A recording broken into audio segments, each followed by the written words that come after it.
Sure. Good evening. Hope all of you are doing well. My sincere apologies about the change in schedule last night, but at least I could hear the video. It was clear enough that you could hear it, unlike last week's from New York, which was a disaster. We are starting a fresh Mishnah halfway down on Nun Gimel Amud Beis, and we're going to be going about 2/3 of the way down, a little bit more on Nun Dalet Amud Beis, and then the last couple of blot. I think the game plan is going to be that we're gonna hold the siyum at Mark's house on Thursday night. Details to follow. Let's get started. Again, fresh Mishnah, Nun Gimel Amud Beis, in the middle of the page, 8 lines into the wide lines. The Mishnah here is kind of picking up a little bit on our previous Mishnah. In the previous Mishnah, we spoke about the Mahalech of the Nisuch HaMayim, and we said that with certain parts of the Nisuch HaMayim there was Tkiyas Shofar. Now this wasn't unique. Tkiyas Shofar was a regular feature of the Beis HaMikdash, and in fact the Mishnah says as follows: Ein pochsin mi esrim ve'achas tkiyos b'mikdash. In the Beis HaMikdash, in any one day, on a regular day, there were no less than 21 tkiyos. And when we say tkiyos in this case, it means a set tkiya, true tkiya. We're talking about like when we do now, when we do like let's say in the mornings on. That's what we're talking about, is one set. That's considered one tkiyah. So there's a minimum of that. Ve'ein mosifin al arba'im v'shmona, and the maximum comes out to 48.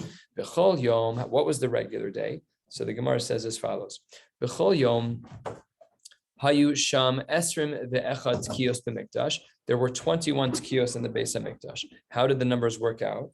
Well, this math is easy. Shalosh l'psichas sha'arim, 3 when the doors to the Beis HaMikdash were opened. So that's 3, that's easy.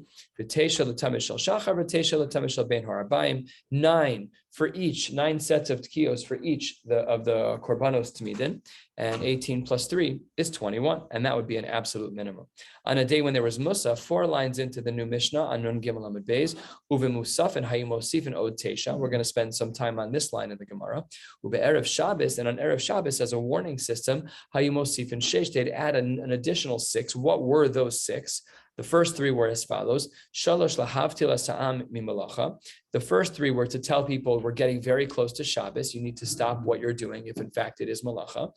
And then the final 3, ushalosh lahavdil ben kodesh l'chol, to actually draw the line in the sand that immediately following that last tkiyah would be shkia, or whatever, a couple of minutes before. It was that point when we no longer did any more malacha. Erev Shabbos, Shebesocha Chag, this is going to be an Amud's worth of discussion. Why did the Gemara pick this? Why does the Mishnah pick this as the example? When you have Erev Shabbos, that's in the midst of Sukkot, Erev Shabbos, Shebesocha Chag, Hayu Sham Arba'im V'Shmona. And this is the example of the maximum. And the Gemara is going to be bothered by this because there are other similar types of maximum. Why did we pick this one? Well, how do we get to the number of 48 in this case? Shalosh l'psichas sha'arim, 3 as the gates opened. Shalosh l'shar elyon, shalosh l'shar atachton, 3 at and the Nisuch HaMayim flow from one gate on the higher part of the Beis HaMikdash and down to the eastern gate. The shalosh l'milui hamayim, 3 sets of tkiyos when they were actually filling up the containers with the water for Nisuch HaMayim. The shalosh al gabe mizbeach, 3 when they were at the mizbeach. Teisha l'tamish shel shachar, teisha l'tamish shel bein harabayim, 9 for each of the tamidim, which is another 18. The teisha l'musafin, on that particular day, remember the case, it was Erev Shabbos, but it was Tochachag. So that day of Sukkot had a korban, which was an additional 9 sets of tkiyos, and it was shalosh lahavdil asa'am min hamalacha, v'shalosh lahavdil as bein kodesh l'chol, because it was Erev Shabbos, and we had to make distinctions between Yantif and Shabbos, so we had those tkiyos as well to make sure that everybody was on the up and up as to when Shabbos would start. End of the Mishnah. So we saw our minimum of 21. We saw our maximum of 48. The minimum of 21 was a regular day. The maximum of 48 was on a day when Erev Shabbos fell out in the midst of Sukkot. This whole Mishnah speaks about the requirement of tkiyos in the Beis HaMikdash. On Yantif, that's mutter, and on Shabbos it's not. So we had to make sure people knew when Shabbos was starting, because they were taka cooking. So it was Erev Shabbos, which was leading in, let's say, day 4 of Sukkot. You're doing Nisuch HaMayim, and you have to make sure that people know that, right, the Meleches Ochel Nefesh was the distinction. Correct. So the Gemara here opens 3/4 of the way down on Nun Gimel Amud Beis with a bit of a challenge. Masnisin, it must be that our Mishnah is the Loki Rabbi Yehuda. Why? Why is our Mishnah not like Rabbi Yehuda? What did we just say? That our Mishnah has a minimum of 21. What does he say? Tanya, Rabbi Yehuda Omer, Hapoches lo yivchos misheva. V'hamosif al Yosif ad lo Yosif al Sheshesrei. He changes the numbers entirely. The lowest number of tkiyos is 7, and the largest is 16. So says the Gemara, what is exactly is going on here? Rabbi Yehuda Savar, this new brisa that we just saw at the open of the Gemara, he holds tkiya trua tkiya achasi. He's not saying the mitzias in sounds are different. He's saying the mitzias in halacha is different. Tkiya trua tkiya, according to him, is only 1. What was the minimums in the Mishnah? 21. But our Mishnah holds that the 3 that happened, each one was a mitzvah. Tkiya was a mitzvah, and trua was a mitzvah, and tkiya was a mitzvah. And this shita, Rabbi Yehuda holds that they're 1. So really, it's the same thing. They're just scaled. What's 7 times 3? 21. What's 16 times 3? 48. All the numbers are the same. What they're arguing about is when you do a set of trua tkiya, trua tkiya, whether or not that's 3 mitzvahs or 1 mitzvah. Rabbi Yehuda was of the opinion that it's 1. The Rabbanan sabre tkiya l'chud u'trua l'chud.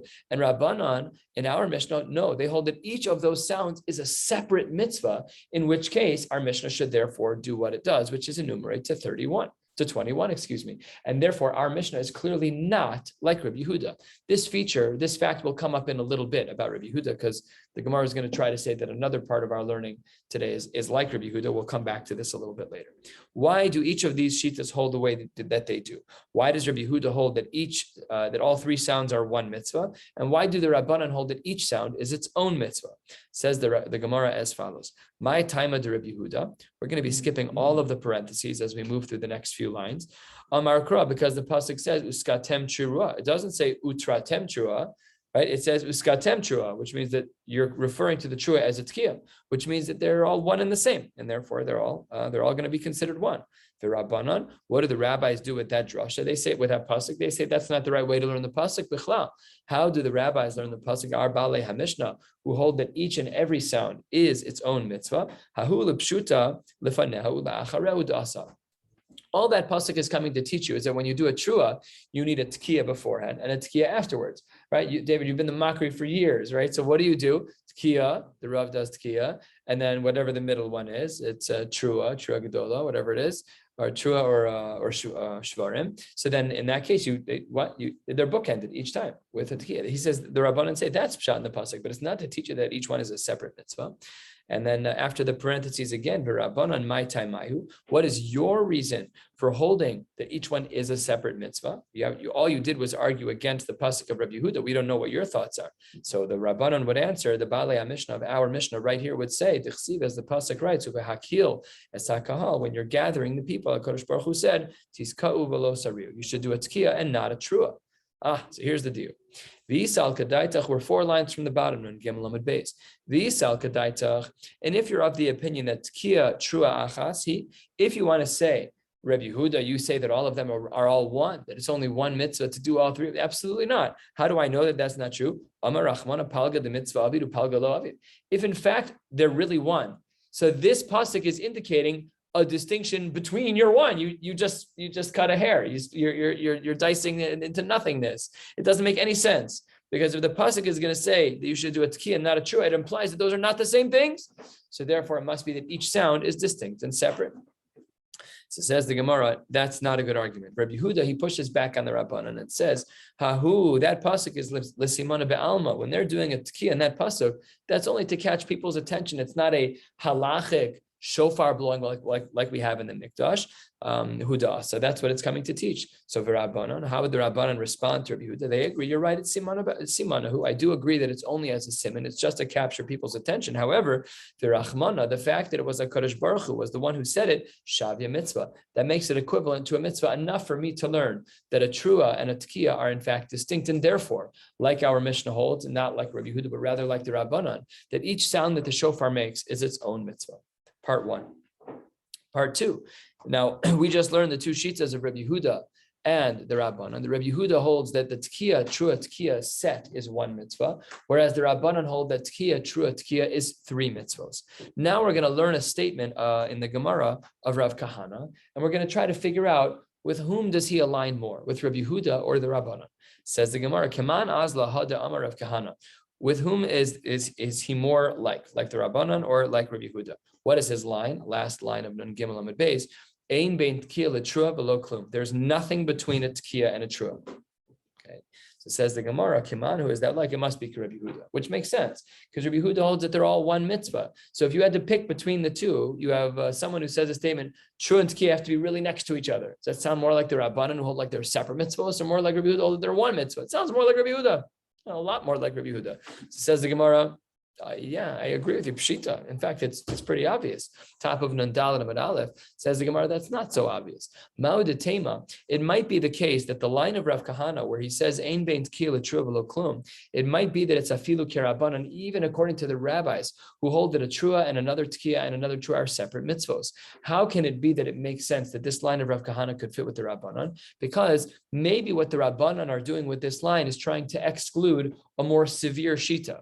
What is this more severe shita? Says the Gemara, Ula afuke mid Rabbi Yochanan.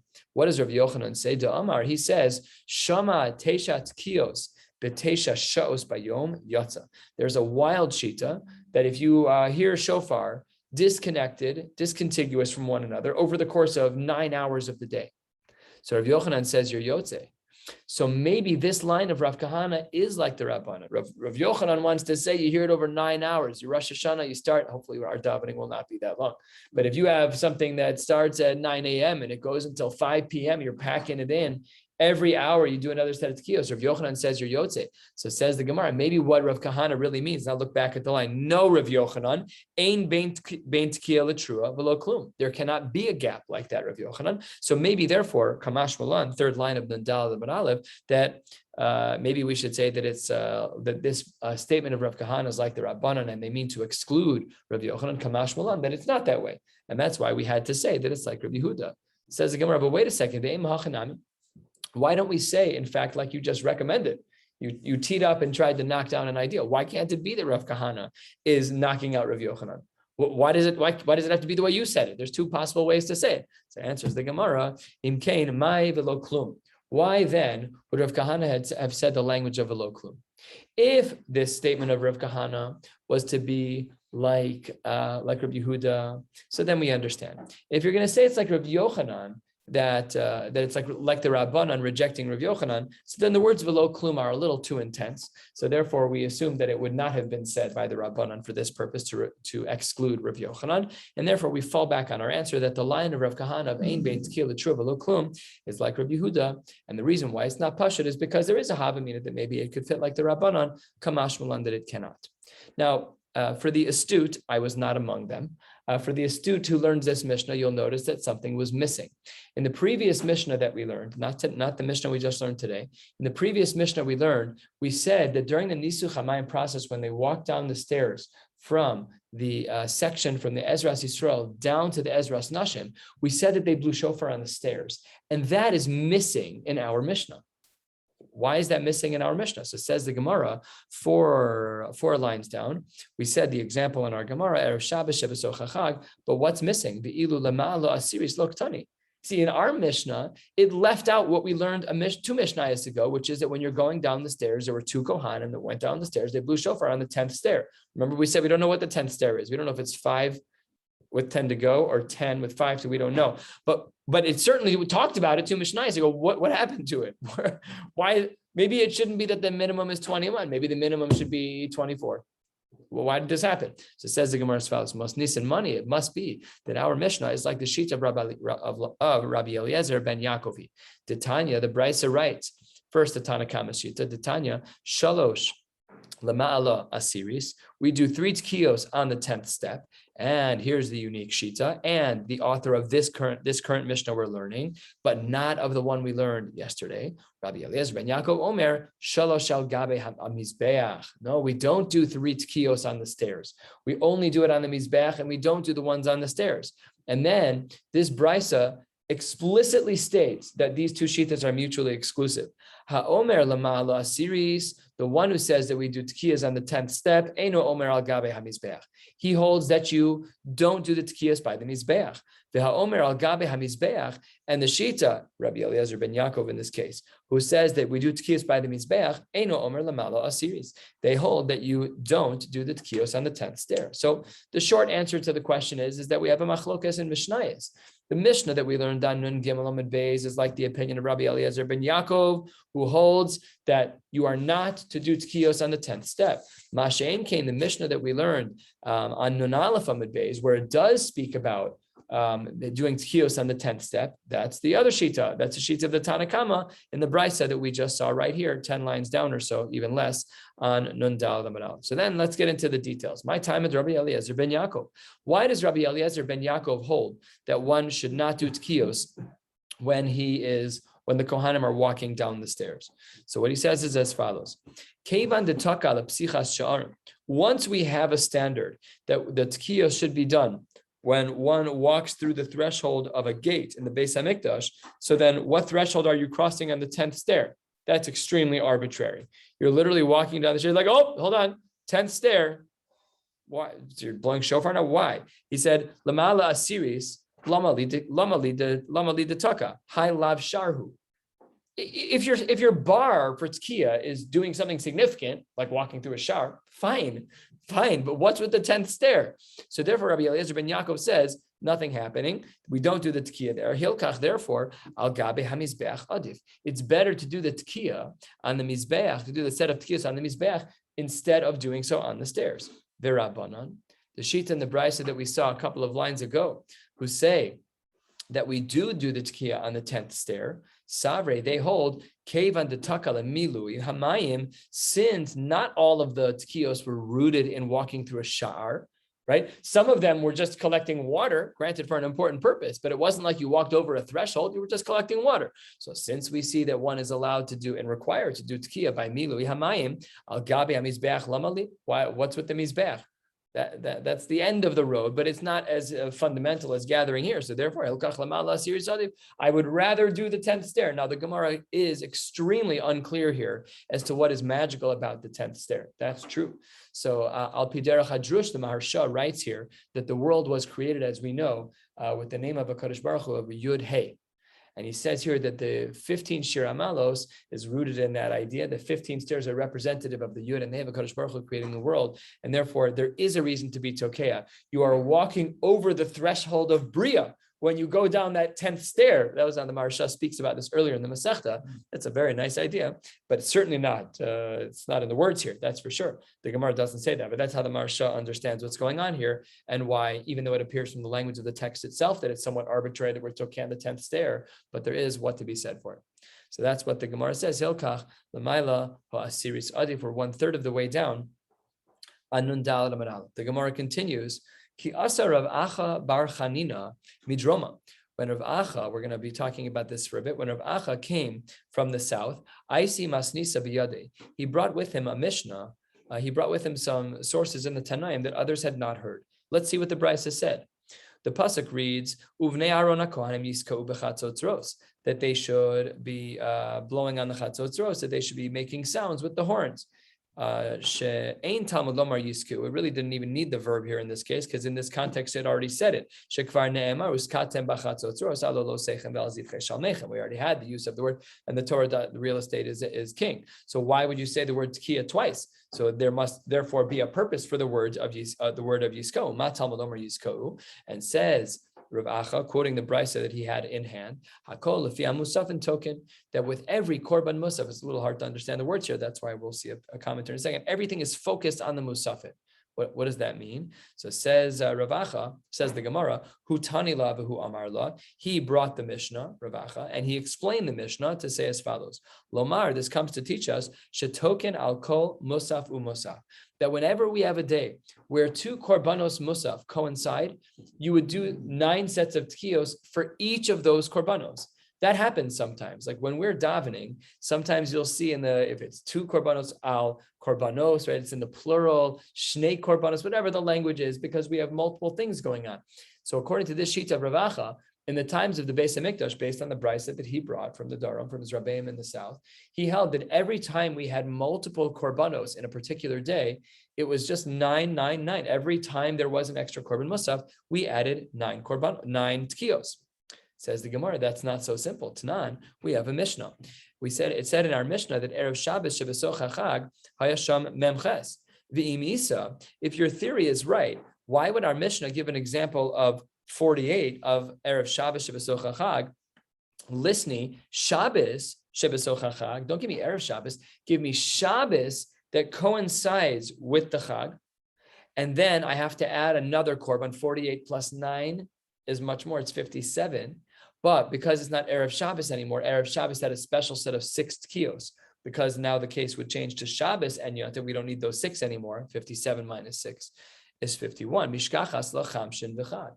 So the question the Gemara is saying against Rav Acha's idea, if Rav Acha is right, that every korban musaf brings an additional 9 sets of tkiyos, so then the math doesn't work. Then the maximum should not be 48. The maximum should be 51 when you have Shabbos that coincides with the Chag.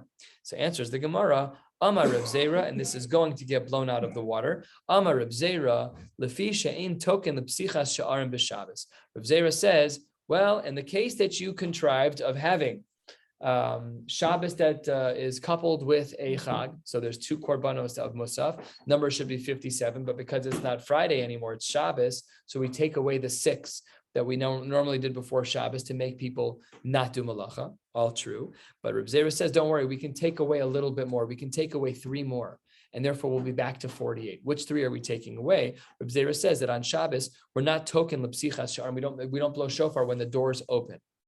So says Rava, and this was their colloquialism of the day. This was their little punch to the gut. Amar Rava, man ha de lo chash lekimcha. Who is this person who doesn't grind up his flour carefully? Obviously a mashal. Who is this person who doesn't think before he speaks? He doesn't care if his flour is ground coarsely or finely, right? In Kamach in Torah, this is Melchamta Shel Torah. They're fighting. Rava's like, what are you talking about? Where did you get this idea from that you don't blow shofar by the Psichas Sha'arim when a gate is open? Who says? Chada, first of all, says Rava, the reason I know that you don't know what you're talking about is the B'chol Yom. It's not. The Mishnah says B'chol Yom. B'chol Yom means every day. You want to say not Shabbos, say Chutz Shabbos. It says every day. So I know you can't be right. And second of all, the Ode, let's assume for a moment that you were right, Reb Zera. Let's assume that both cases, Erev Shabbos that was on Chag and Shabbos that was on Chag, let's assume that both of them really were 48 tkiyos. If that's the case, Lisnei Shabbos shebesocha chag hayusham arba'im u'shmona deshamas mina tarte. You should have listed that case, the case of Shabbos that overlaps with the Chag, and not what we actually listed, which is Erev Shabbos that overlaps with Chag, because this way with Shabbos we can learn 2 things. Shamas mina de Rabbi Eliezer ben Yaakov. We could learn the halacha of Rabbi Eliezer ben Yaakov that he says that we do not do tkiyos on the stairs on the way down. V'shamas mina de Rav Acha bar Chanina, and we can also learn the halacha of Rav Acha bar Chanina, a second din that when there are 2 korbanos musaf, then we do 9 and 9. But they didn't do that. So therefore, the Gemara outright rejects the shita of Rav Zera, and Rava, who rejected Rav Zera, gives his own answer. Rava says, no, the reason why we can't talk about Shabbos in our Mishnah is because, as you may recall, on Shabbos, when we do the Nisuch HaMayim, all the pomp and circumstance of going to get the water is not present because we don't collect the water for Nisuch HaMayim on Shabbos. So we're missing dozens of the tkiyos, says the Gemara. Amar Rava, at 10 lines from the bottom on Nandal Amid Aleph. Rava says, Lefi she'ein token lemilui mayim b'Shabbos the batzrei tuba. There's no milui mayim on Shabbos. So you went out the eastern gate. You got to the place where you collected the water. None of that happens. Forget about 48. We can't use the example of Shabbos to teach us that there are 48 tkiyos, because on Shabbos we don't collect the waters of Nisuch HaMayim. So the Mishnah was forced, in essence, to pick a case that wasn't Shabbos in order to indicate the maximum number of tkiyos. That case was Erev Shabbos that fell out on Yontif. And that is an excellent explanation as to why our Mishnah says what it says, that it focuses on a case of Erev Shabbos and not a case of Shabbos. Says the Gemara, fine, but listening Nami, why don't you teach a different case? But listening Nami, Rosh Hashanah Shechalios b'Shabbos, maybe you should have done a little different. Yirtzeh Hashem, Rosh Hashanah is upon us. Let's say that our Mishnah would have given a different case. Rosh Hashanah Shechalios b'Shabbos. You have a case where Rosh Hashanah falls out on Shabbos. Deha'ika Talasa Musafin. You have 3 separate chiyuvim of a korban musaf. Number 1, you have Musaf to Rosh Hashanah, its own holiday, listed in the Torah as a separate holiday. Even though it is Rosh Chodesh, it is distinct from Rosh Chodesh and its korban, different korban. And then you have Musaf to Rosh Chodesh, number 2. And then you have Musaf to Shabbos, number 3. You wanna flaunt your answer about Rav Acha that every korban gets 9 sets of. Give me the craziest case of Rosh Hashanah that falls out on Shabbos. It says the Gemara that can't be. Erev Shabbos Shabbos Chag, the case that our Mishnah used, the simpler case of Erev Shabbos that's on Chag, Itzrich Leila Ashmuina, we needed that case specifically, Kid Rabbi Eliezer ben Yaakov, to specifically teach us about the sheet of Rabbi Eliezer ben Yaakov, which is that the Nisu Chamayim, that when they go down the stairs, that they do the Tkiyah on the day, that they do the Tkiyah on the 10th stair, but that doesn't apply on Shabbos. So therefore we needed that. So it says the Gemara, that's great that you needed that case. Why don't we teach more than one?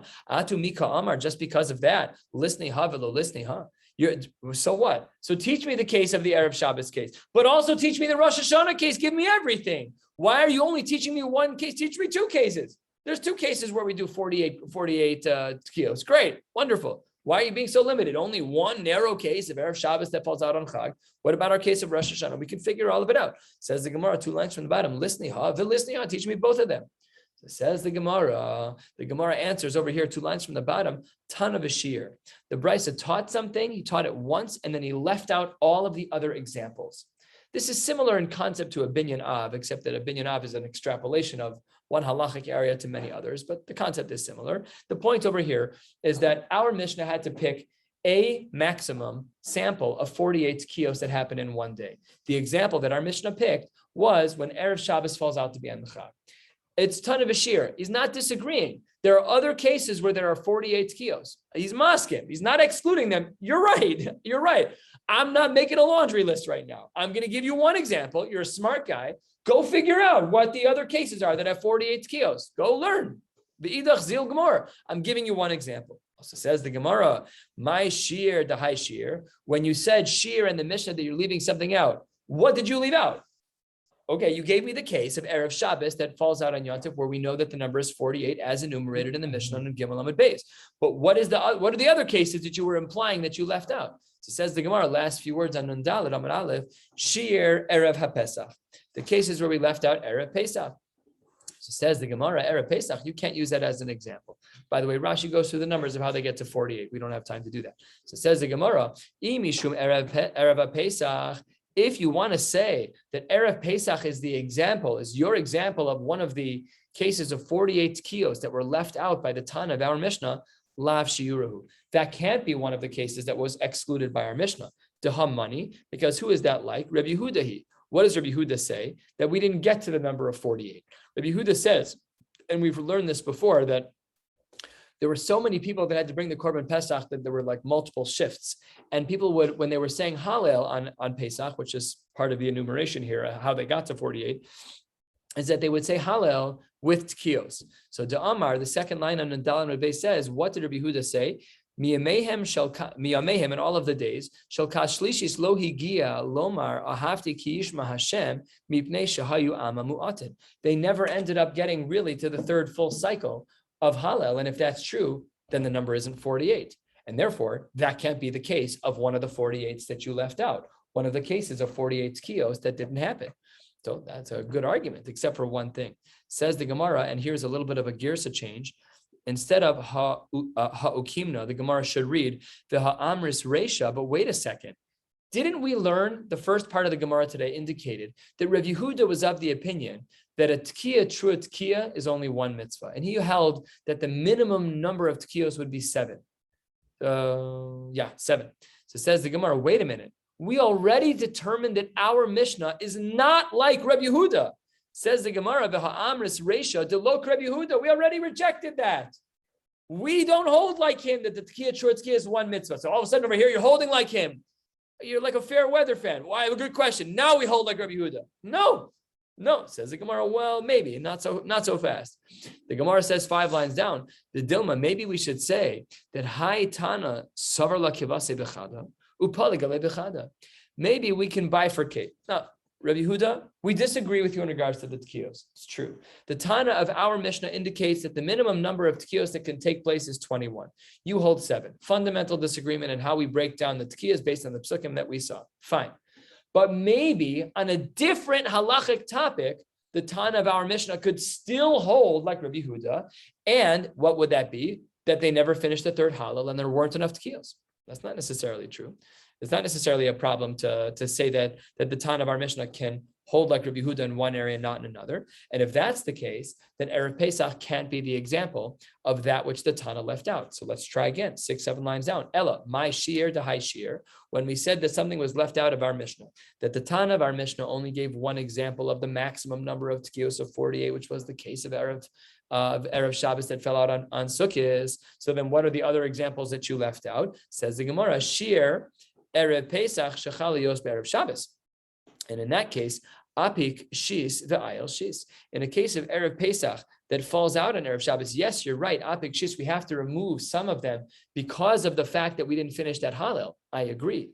But if you make it also Erev Shabbos, the 6 that you lost out in the Hallel, you gained in that it's Erev Shabbos because on Erev Shabbos you need an additional 6. So now we're back to 48 and the Gemara has its conclusion. That brings us to the 2 dots, 10 lines down, just to review. Why did our Mishnah use only one single example of a case of the maximum of 48 tkiyos where Erev Shabbos falls out to be in the middle of Chag? And the Gemara answers, Tana Bashir, our Tana only gave one example, but there are other examples of 48. What is one of the examples of 48? And the answer is that when we have a case of Erev Shabbos that falls out on Erev Pesach, granted, you might not get enough of the tkiyos in the Hallels because in that third group on Pesach, there weren't enough Jews for the whole Hallel to be finished, but because it's Erev Shabbos, you're doing extra tkiyos, we'll get to 48. Okay. Why were there not enough Jews in the third group? Just everyone packed it in Bechabura. There were so many people that had enough to eat in the first 2 rounds. They didn't get to finish just logistics. It was just the number of people apparently. Remember, we learned about this. They took a body part of one of the animals or a coin. Like the Gemara discusses, was it a kidney? That was what it was. The Gemara says that they collected all the kidneys and there were 1.2 million kidneys. Agrippas, and they said, no, it can't be the kidney because it has to be burned. It's kachim. You can't do that. It might be halachically problematic, but they counted whatever the number is, 1.2 million. It's a lot of people. But the Beis HaMikdash was rocking. That's some serious volume. Very efficient. And a lot of blood. It's not meant for the squeamish of heart. Yes. Thank God it didn't smell though. That's true. All right, 10 lines down at the next 2 dots. Says the Gemara, Ve'ein mosifin al memches. We said the maximum number of korbanos of tkiyos in the Mishnah is 48. We can't get higher than that. Says the Gemara, that's probably not true. Velo. How can you say that? Ve'ika erev hapesach shechalios b'Shabbos. Either Rabbi Yehuda chamshin v'chada, either Rabbanon chamshin v'sheva. The machlokas about Hallel. Do we say that it's 51? Do we say that it's even more 57? But no matter what, if you have Erev Pesach that falls out on Shabbos, because on Shabbos you have that extra Korban Musaf and you have all of the changes that apply there. So the numbers would be too high. Says the Gemara, Ki Katani, what cases was our Mishnah taught? When does our Mishnah say that the maximum is 48? That's in a regular case that applies every year. Ki Katani, when we say the maximum is 48, that's Midi Di'ise B'chol Shana. That applies in cases that recur, that happen every single year. But Erev HaPesach Shechalios B'Shabbos, but the case of Erev Pesach that happens to coincide with Shabbos, which is quite a logistical difficulty, as we may recall of the recent past, to get all the meals in before the Zmanis or Chametz is not so pasha. In Yeshiva in Kolo, we did this. We dive into like 6. We had our first suda at like 7:30 in the morning, and you get up, take a walk, a spatzir, you wash again, eat another suda. It's very difficult. There are other shitas, other people, whatever. Another time. Says the Gemara that case didn't apply all the time. Says the Gemara, Atu Erev Shabbos shebesocha chag mi'isei b'chol shana. Okay, what about your example? What was the example of our Mishnah that we said? The example of our Mishnah was Erev Shabbos that falls out on the holiday. Lav dafka. It's not necessarily the case that you'll have an Erev Shabbos that falls out on the holiday. This should be annoying to us because there are 7 days of the holiday. How do you have one of those days not being? Sukkah starts on Shabbos. You won't have an Erev Shabbos that falls on Sukkah. So says the Gemara, Zimnin de lo mishkachas. Let's uncommon to have that case. Vehechidami. What is the answer? Kigon shechal Yom Tov Rishon be'erev Shabbos. When Yom Tov Rishon falls out right with erev Shabbos. Perfect. Because on that day there's no nisuch hamayim. So the maximums don't apply in that case. So then that's what the Gemara says. That's what the Gemara says, that we don't have that case. And then the Gemara says as follows: Ki mikla Yom Tov Rishon be'erev Shabbos midcha dachinan le. No, your case doesn't apply. Your concern doesn't apply, because when we have a scenario where Yom Tov Rishon, where the first day of Yontif coincides with erev Shabbos, midcha dachinan le, we change how many days are in the month of Elul to push everything off one day. Why? My timer. Kevan de ikla yom tov harishon shel chag lios be'erev Shabbos. Because if the first day of Sukkot will fall out on erev Shabbos, then what did that mean for Yom Kippurim? Yom Kippurim emasabe. It means that it would be b'chad b'Shabbos, and that can't work. What? Sunday, right? B'chad b'Shabbos on Sunday. Right. Did I say Shabbos? No. Oh, it would be so. Oh, you're doing the math. Yeah, I wouldn't have known that. Yeah, so it says b'chad b'Shabbos. What's the problem with that? What? Shabbos going into Sunday is, that means. So what? Sunday would be Yom Tov. So what? Rashi's going to answer this, but I didn't even think it's things we don't think about. Take a look at Rashi. Rashi's about 5-6 lines before the super wide lines of Rashi, 2/3 of the way down. Dibur hamaschel my time b'chad b'shva. What was the big deal if Yom Kippur ends up falling out on Sunday? Rashi says v'chayshinan mishum yarkaya, about their foods and vegetables, that they won't last so long because you got to have food to eat on Motzei Yom Kippur. You got to have, what are you going to do? You can't harvest anything. What are you going to do? You have to eat. Umishum Mesaya, and people who die Rachmana litzlan on Shabbos, they can't be buried on the second day. It's not a kavod ames. So the Gemara says this in Maseches Rosh Hashanah. We'll get there shortly, Mir Hashem. And that's why the Gemara says b'chad b'Shabbos. That's an unacceptable date, and therefore madche dachinan in Elul we stagger everything to make sure that this doesn't happen. That Yom Kippur will fall out on a Sunday. Hilkach dachinan. Says the Gemara, mi dachinan. It's not so pashut that we just push off Yom Kippur. Why? How do we know this? Because the Mishnayos speak about this. Vatnan. The Mishnah writes, we learned this already somewhere. Where was this? The Gemara Maseches Shabbos and the Maseches Yoma. Okay, the Gemara says, the Mishnah writes, Chelvei Shabbos craven b'Yom Kippurim, that we know that if there are chalavim, there are fats left over from korbanos on Shabbos. So the halacha is that that these chalavim, these fats, can be burned on Yom Kippur, which is the next day. What does that show you? That Shabbos can be followed by Yom Kippur. You just said dachinan. Not true. The Mishnah does not say that. When they were looking into this, what they said was as follows. When the Brisa says Yom Kippurim shechalios erev Shabbos, lo hayu token, that they would not do tkiyah shofar on that particular day. And here's the key part for us. That line is not relevant for us. The Brisa says, uvim motzei Shabbos, when it bumped into Yom Kippur, lo hayu mavdilin, went straight into Yom Kippur. And what was our assumption? Divrei hakoli. Nobody argued with it. Everyone seemed to say that there was Yom Kippur on Sunday. So you're trying to say that there's no such thing as a case of Sukkot, Erev Shabbos, that case that we tried to create. It's not true, because we do hold that Yom Kippur can happen on that day. So it says the Gemara, just to finalize this question, Kisli Kislahasa, when he went to this new location, when he was moving and traveling, Ashkach le Rabbi Yehuda b'red Rav Shimon ben Pazi to Yossi v'Kama Rabbi Akiva here, and this was a sheet of Rabbi Akiva. So we have a black on white machlokes. We have Rabbi Akiva saying that there's absolutely no problem at all of having Yom Kippur being on Chad b'Shabbos on Sunday. Mashein Kain, our Gemara seems to present that it's not such a good idea, and says the Gemara lo kasha. This is not a problem. We're going to be ending with this Gemara's answer. The Gemara says harabanan ha'achirim. You're right. It's taka machlokes. And what is the shita of achirim? We're only going to see one shita now. Harabanan ha'achirim. Tanya, the Brisa writes, achirim omrim. They give a general rule about the calendar. Ein ben atzeres la'atzeres. From one year of Shavuos to the next year of Shavuos. What day of the week does it start on one year, and what day of the week does it start on the next? And ve'ein ben Rosh Hashanah la Rosh Hashanah ela arba'a yomim bilvad.